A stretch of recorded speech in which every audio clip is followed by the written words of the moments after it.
Welcome to Vegan Pulse, the podcast that brings you the stories of compassionate individuals from all over the world as they share their personal journey into veganism and their current efforts to promote this ethical lifestyle. I am your host, Nancy Arenas, and today our guest is Reverend Beth Love.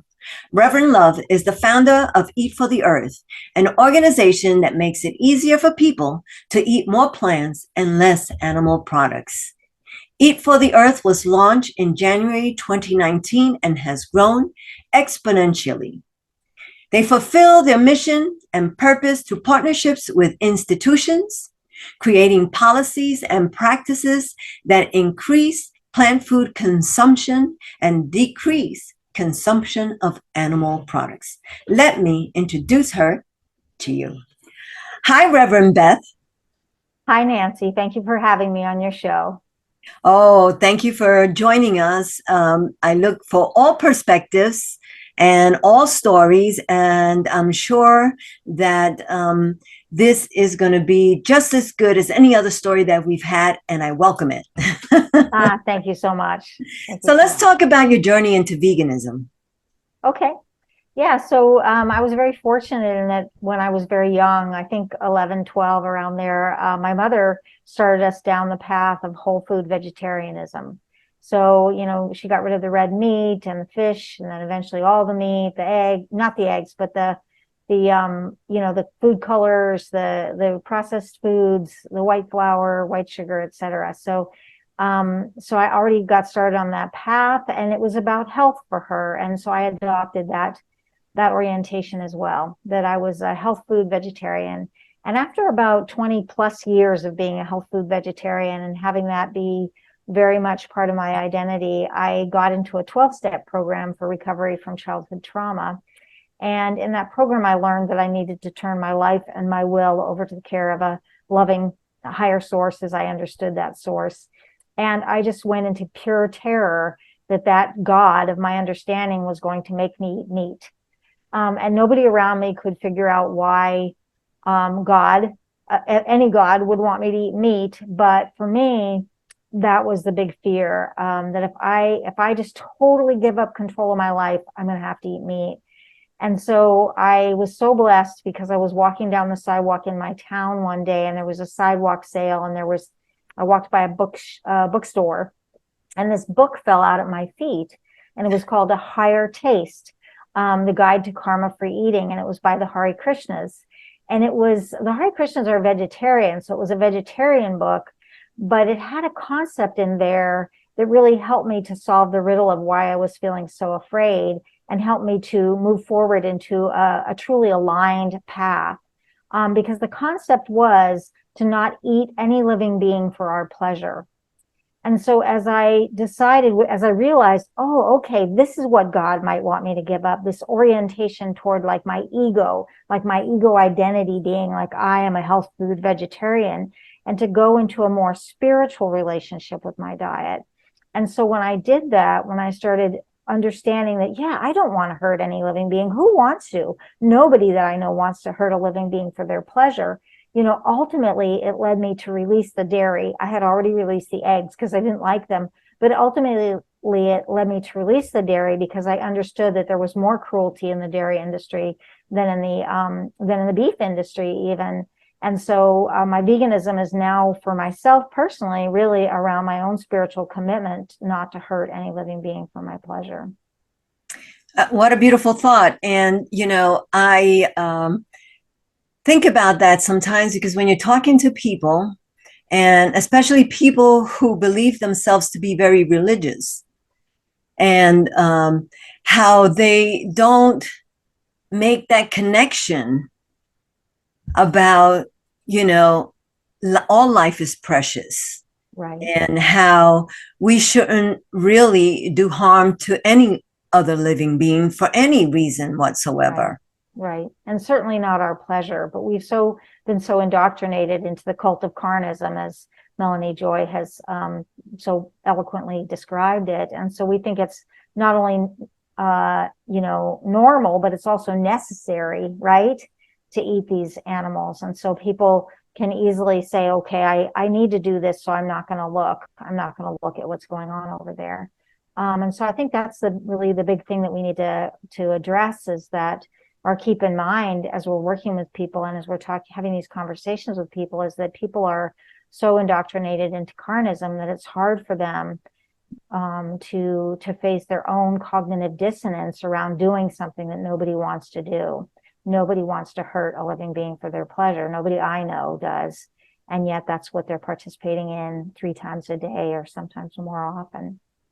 And of course, some of their, one of their main comments back is, well, God gave us dominion over the world, and, so we can do whatever we want with them. And I don't think it's as much as dominion in the fact that you could use everything, but rather of a stewardship, of a parent who takes care and nurtures their young. Absolutely. They don't eat their young, right? They don't throw them out into disastrous situations.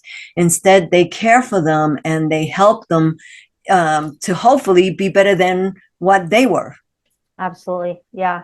Yeah, there's a passage. I'm not Christian. My religion is New Thought, and my identity is Jewish. I'm not Christian, but I've read the Bible. And there's a passage in Genesis that says that we are to dress and keep the garden, not to exploit the garden. We're to dress and keep it. We're to tend to it, to steward it, exactly as you're saying. Right. And as you were telling the story, I thought, well, what a coincidence that life should drop that book at your feet. It was no coincidence. It was guidance. It was like, I'm struggling. I'm going, God, are you going to make me eat? And God gave me the answer. No, I'm going to lead you to a kinder, gentler way. Yeah. Awesome. Because, like seeds, they blossom, they sprout, not necessarily all at the same time or in the same place. And so you had already, your mom had already started you with vegetarianism, and yet still that book dropped out of nowhere just for you to see. So it's life, and I believe in a higher being and a higher power, whatever that is to everyone. Specifically, could be different things, and that's okay. But I still believe that ultimately it's more like the translation of a message. It's the same source, but you have to translate it into different cultures, into different languages, in order for you to understand it and to follow it. Yeah, absolutely. That's the beauty of it. It can this God, whatever you want to call it, can show up in people's lives in whatever way is accessible for those people based on their cultures and beliefs and all the rest. Yeah. Right. Absolutely. Because the ultimate message is one of compassion and love. Mm-hmm. Absolutely. So let's talk about eat for change. Eat for the earth. I'm going to get this. I'm going to get this right. Eat for the earth. Sorry. Right. Yeah. So I've had this long and varied career.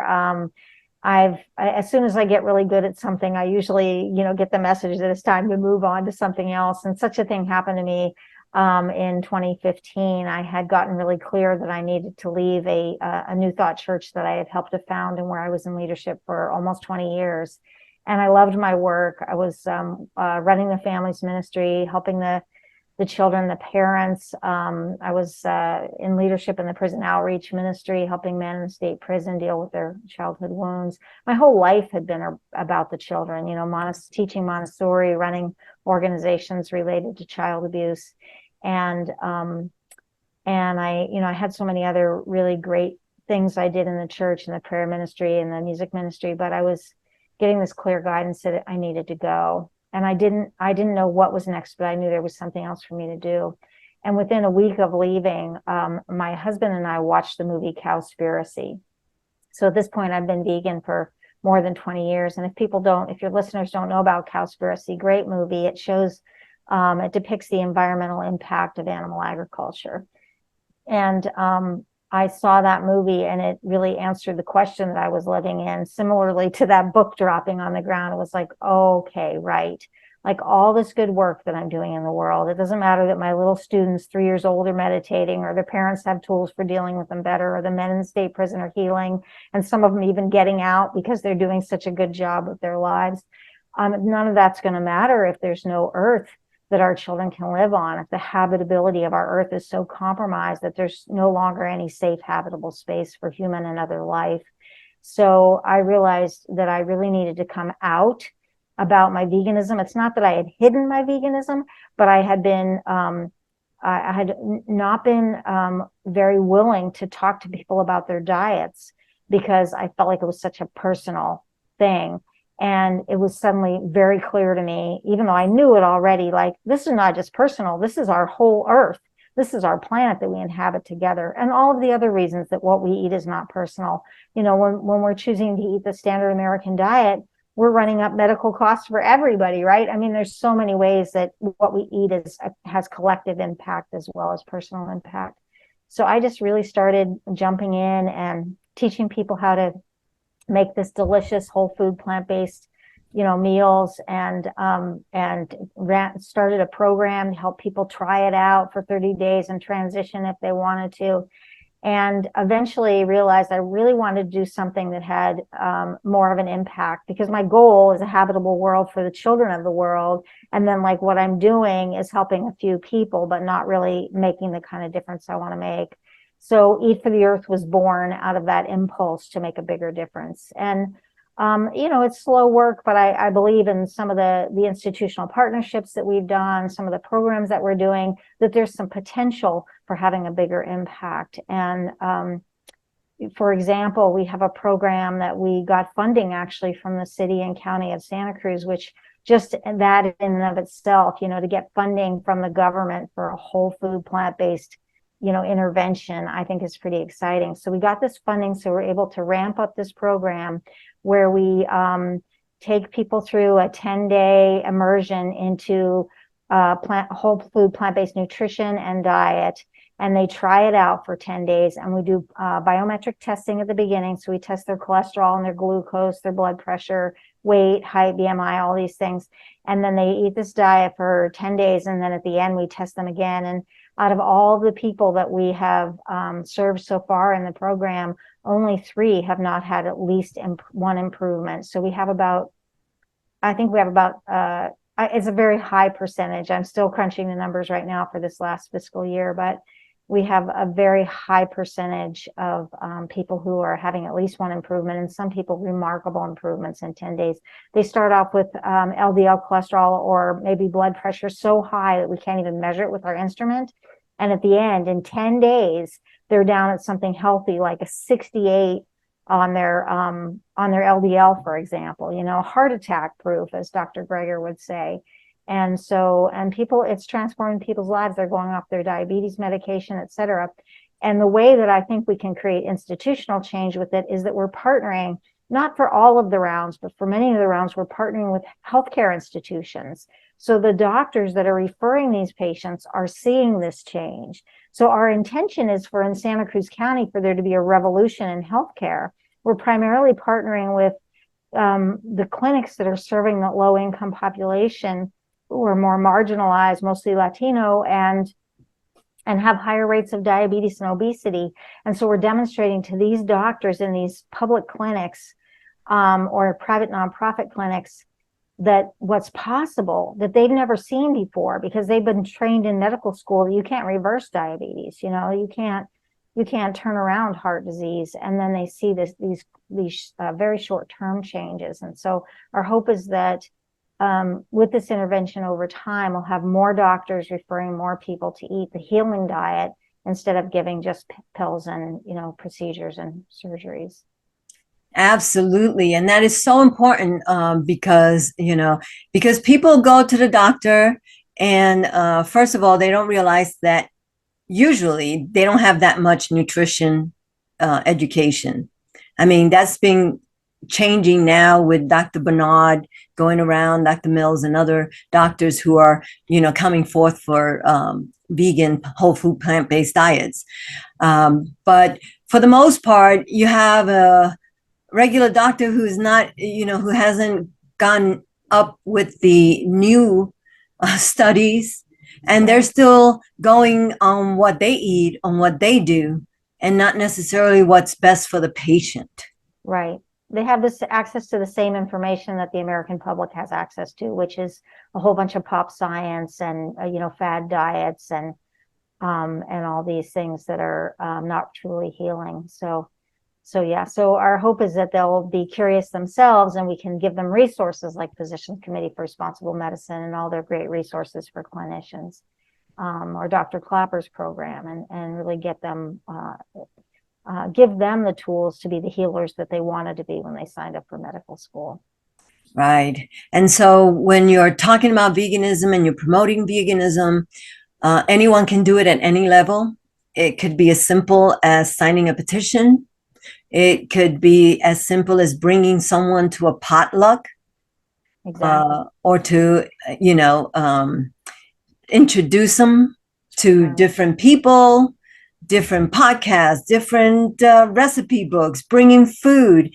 So veganism activism takes many forms. Mm-hmm. Yeah. And if we all do just something, it will move the movement forward. Absolutely. Absolutely. Yeah. And in Eat for the Earth, we don't talk about veganism much. We primarily focus on the environmental and health impacts. But we certainly will talk about the spiritual aspects, the fact that we can come into spiritual integrity with our own compassionate values by eating this diet as well. And we want the tent to be large enough. We want everybody to be able to see themselves as part of the solution, because even if somebody never gives up animal products, I mean, of course, I hope and pray and I trust and know that we will have a vegan world someday. Even if any individual never intends to give up all their animal products, they can still be part of the solution by drastically reducing, right? And that is really a critical piece of the puzzle. So we don't want to turn anybody away and say, in order to be in our club, you have to eat this way. And in that way, we've actually, I think, been able to reach more people who aren't even leaning toward veganism, but who are willing to make some changes and eventually maybe even become vegan. Right. Awesome. So thank you so much for being on the Vegan Pulse. Any other last words you want to leave for our viewers? Yeah, like Nancy said, get involved. If you're already vegan, thank you. Thank you, thank you, thank you. You're doing so much for your own health, especially if you're whole food plant-based. You're doing so much for the planet, you're doing so much for the animals. And, if you're already doing that, take the next step and take some action, have a dinner party with your friends and tell them what you know. And if you're not vegan yet, that's okay. Like Melanie Joy says, be as vegan as you can, move in that direction and you will be part of the solution. So thank you so much again for having me on the show, Nancy. Really appreciate it. Thank you for your work. Thank you for being here. And after all, we will move to a vegan world. So everyone right now who's not vegan is just pre-vegan. Absolutely. Thank you. Bye-bye. Bye-bye. Thank you for tuning into Vegan Pulse, where we have the privilege of sharing the incredible journeys and ongoing efforts of compassionate individuals from all over the globe. We hope these stories inspire and empower you to embrace a vegan lifestyle and join the movement towards a more compassionate and sustainable world. Remember, your choices matter, and together we can pulse the vegan movement forward. Keep spreading compassion, advocating for change, and making positive impacts in your own unique way. Stay tuned for more inspiring episodes, and until next time, keep pulsing with compassion. Remember, if you have a pulse, you have a purpose. Live vegan.